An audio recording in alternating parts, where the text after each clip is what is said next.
I say hi to Arrow. Hey, how are you doing today, Tony? There we go. There's a person's voice. I'm joyful this morning. That's what I am. Dude, I love that kind of energy. That's the kind of stuff that you believe in the power of choice, and your choice today is to be in a great mood. Absolutely, absolutely. And I've been choosing the word joyful on purpose lately because that's the only way to describe how I'm feeling.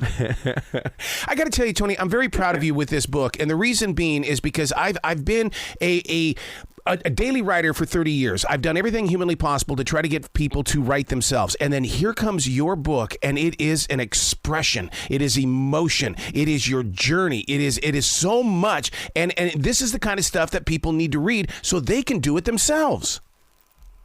Wow. Thank you for that affirmation. Wow. Thank you. To put it out on paper, though, because it's one thing to live it, and you know the emotional changes that we go through when we're living it, but now when you relinquish it to the readers, what are you going through?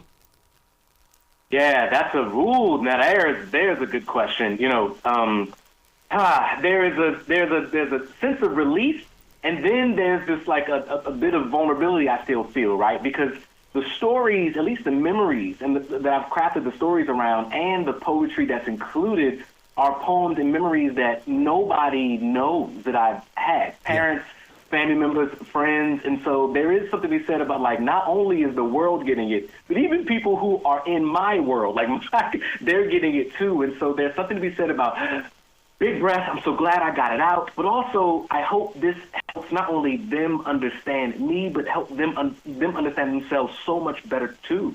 And so there's this sense of like, gosh, like now there's a book out in the world that I could have used as a kid to help me realize how human I was, you know? Yep. Yeah, that goes all the way back to when I said that this is what I've been doing for the past 30 years. My wife goes, okay, all your journals, when you transition, we're going to get rid of the journals, okay? And I go, no, you're not, because these books are for somebody that's well beyond me.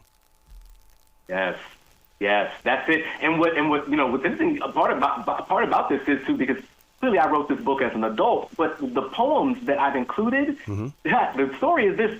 I was actually in therapy. This is a real thing, like actual, like cognitive behavioral therapy, right? Dealing with some stuff. And the suppressed anger and sadness and this sort of like the suppressed joy that I've had, like, that were still in those poems, because I've been carrying those poems around with me forever. My therapist, this is before I wrote the book, was like, Tony, you know that box of poems you said you've been carrying around since you were a kid? Maybe it's time you went back and revisited those poems. And I spent a weekend reading and crying and ripping some of them up, but it was almost like ritualistic. But I was like, oh, all of the fears that I've had about myself, everything that I've sort of been holding on to, hoarding around emotionally as an adult, they've been here the whole time. And so it was a matter of like figuring out which ones of these ones though led to my freedom. You know, those are the ones that I went and included. Man, I'll tell you what. Now you've just explained the title to me. From my point of direction, the boogeyman becomes the poet. I mean, you had some boogeyman moments, and then when you found your poetry, all of a sudden you found an expression of freedom. Yes, that's exactly it. That boogeyman, for sure. You know, for readers, it's absolutely a metaphor for a fear, right, of internalized racism, internalized homophobia.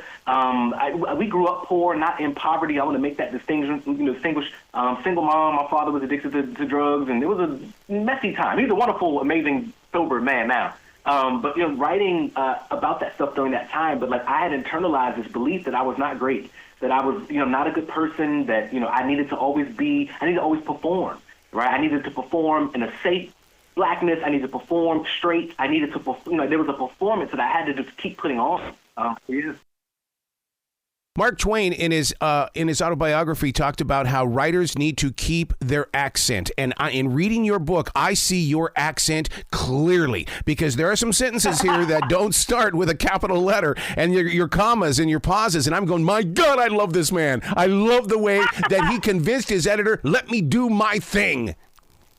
Oh, wow. Thank you. That's exactly how it went down, too, right? And so, you know, the readers need to know I am not a, like, academically trained writer. This is the truth. I've been writing poetry as a kid, just to write poems as a kid. I do enjoy reading and stuff like that, but I don't have an MSA, and so form is what you're referring to. And this memoir in verse developed into a form because I naturally think and write poetically. even in my academic writing, sometimes I try to slide a little rhythm, a little alliteration. And so you're right. This is a memoir written in verse, and I broke the text up on the page with the line breaks, and so that people can catch the occasional rhymes, to catch the moments when I might take my breath, or to catch the really extended metaphors. I wanted people to engage, with the book, beyond just reading, a memoir. I was like, oh, this is actually fun and engaging to read, especially for young readers, right, who may not get anything written like this. Although, shout out to Mahogany Brown and Candace Elo and Elizabeth Velasquez and Elizabeth Acevedo, who also have written memoirs in verse. Dean Atta. Anyway, I just had to throw that out there. But there's a form that exists, and I'm so happy to have that language now. Yeah. Now, as a poet, and you speak the language of the poet, how do you get people to understand what you're saying? Because there are many times people will look at me and say, come back down to where I am, man. You're talking way over my head. Yeah. Translation is the word that pops in my head, because I am a PhD person who I publish in peer-reviewed academic journals, and words are always 13 letters long. When I was writing this book and when I was engaging in this reflection, I treated it almost like an academic essay, because the title of the book actually comes from a poem that I wrote maybe over a decade ago. Wow. And the last line is, "And so the boogeyman became a poet." Actually, that poem is in the epilogue of this book, and I wrote it over a decade ago. And what I realized is, everything that I write is always for me first, right? And then there's a moment when I want to share it with the world. And so I wrote this book with that title in mind, and I wrote it, "How did the boogeyman become a poet?" Tony, how did you become so unafraid to unapologetically be who you are, right? And so that required a translation, because it was like, oh, we don't need to write this in this academic context with all this fancy words. Write this for younger you. How would you want to read this? How would you want to understand how complicated the world is without explicitly saying it? How can you write about racism without really writing the word? Right? I think I might have written that word once. I don't even think I used the word homophobia in the book at all. No. Right? But how can you write about this in a way where the language is accessible? Yeah, the only time that you bring anything like that up is when you go in at 10:56 p.m. at night to go on AOL, and it was like, man, he's brave and very honest in this. But the thing about it is, that you show the text messages or the IM messages, and I'm going, my God, this guy knows exactly what he's doing in this story. Yeah. I'm so glad you mentioned that. And this is the important thing about memoir, right? So this takes place, spring 1999 to fall 2000. So it's a short time period in my life, 17-year-old Tony. When I had to think about what kind of memories and things to include, I had to be very sort of strategic about that. And so, I lost my point. What was I going to say? I was very excited about that question. What did you say? I was talking about when you went in and you hooked up to AOL, and I think one of the funniest lines was that you looked over your shoulder and you were wondering, God was going to be the only one that was going to see your witness, but it was okay. Yeah. You were 1 year away from turning 18. 18, yeah. Now I realize, I got lost in the story, because I was like, wait a minute, because in terms of what to include. So here's the thing, I do not remember exactly every single conversation I had with someone in 1999, and so, but I have very strong, fond memories of finding chat rooms and visiting websites. This was right around the time the internet was sort of becoming more accessible to just people just in their homes. And I had a computer in college, and Google wasn't out. I think it was Yahoo at the time, but that was the first time I was able to research information and find a community. I even think in the book I mentioned how the internet was the safest place for a lot of us. And what's wild is, I've been married to my husband now for 5 years. We met, almost 8 or 9 years ago, and we met online. The fact that the internet still continues to serve as sort of this space where there's a safe, way to be. It's interesting. Yeah. So now, what's the next book? You've got to be working on another one, because now that you've been published, man, you're part of the group now.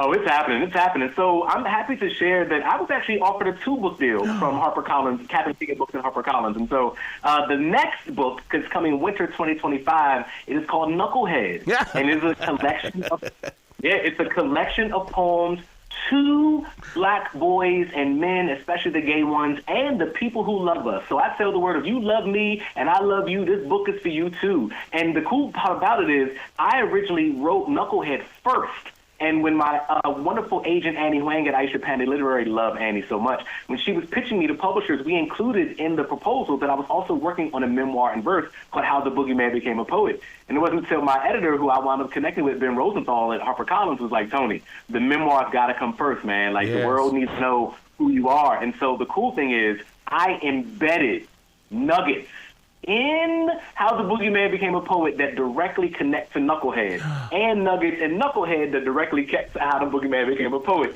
So these two are huge. They complement each other very, very well. As my agent says, Tony, it's like the book is like the flesh, but the poetry collection is the bone. And they fit together. So I'm really excited about that, but it's called Knucklehead, yeah. Well, I expect to talk to you next year then, in 2025, about Knucklehead.